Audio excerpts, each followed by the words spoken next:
சென்னை ராயப்பேட்டையில் போலீசாருடன் காக்காத்தோப்பு பாலாஜியின் உறவினர்கள் வாக்குவாதத்தில் ஈடுபட்டு வருகின்றனர். கூடுதல் விவரங்களோடு இணைகிறார் செய்தியாளர் சுப்பிரமணியன். வணக்கம் சுப்பிரமணியன், விவரங்கள் வழங்கலாம். சென்னை வியாசர்பாடி பகுதியில் இன்று அதிகாலையில் ரவுடி காக்காத்தோப்பு பாலாஜி என்கவுண்டர் செய்யப்பட்டார். இந்த சம்பவம் தொடர்பாக மேஜிஸ்ட்ரேட் விசாரணைக்கு உத்தரவிடப்பட்டிருக்கிறது. வியாசர்பாடி காவல் நிலையத்தில் வழக்கு ஒன்றும் பதிவு செய்யப்பட்டிருக்கிறது. காக்காத்தோப்பு பாலாஜியுடைய உடல் பிரேத பரிசோதனைக்காக ராயப்பேட்டை அரசு மருத்துவமனையில் வைக்கப்பட்டிருக்கிறது.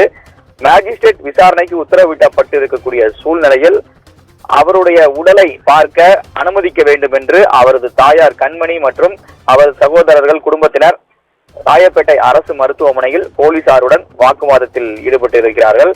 குறிப்பாக நீண்ட நேரம் தாங்கள் காத்துக் கொண்டிருப்பதாகவும் உடலை பார்க்க ஏன் அனுமதிக்க மறுக்கிறீர்கள் என்று பல்வேறு கேள்விகளை கேட்டு போலீசாருடன் அவர்கள் வாக்குவாதத்தில் ஈடுபட்டிருக்கிறார்கள். போலீசார் அனுமதிக்க மறுத்து விட்டார்கள். மேஜிஸ்ட்ரேட் விசாரணைக்கு உத்தரவிடப்பட்டிருக்கிற சூழ்நிலையில் தனியாக பார்க்க அனுமதிக்க இயலாது என்று காவல்துறை தரப்பில் சொல்லப்பட்டிருக்கிறது. ஏனென்றால் சட்ட நடைமுறையின் அடிப்படையில் தான் இந்த பிரேத பரிசோதனை என்பது நடத்தப்படும். மேஜிஸ்ட்ரேட் எழும்பூர் 10வது நீதிமன்றத்துடைய மேஜிஸ்ட்ரேட் நேரடியாக ராயப்பேட்டை அரசு மருத்துவமனைக்கு வந்து உடலை ஆய்வு செய்யப்பட்ட பிறகு அவரது குடும்பத்தினர் உடலை பார்க்க அனுமதிக்கப்படுவார்கள். அதன் பிறகுதான் பிரேத பரிசோதனை செய்யப்படும், அதுவும் வீடியோ பதிவு செய்யப்படும் என்று காவல்துறை தரப்பில் சொல்லப்பட்டிருக்கிறது.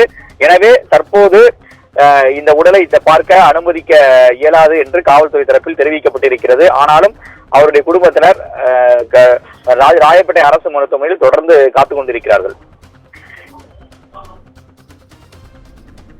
விவரங்களுக்கு நன்றி சுப்பிரமணியன்.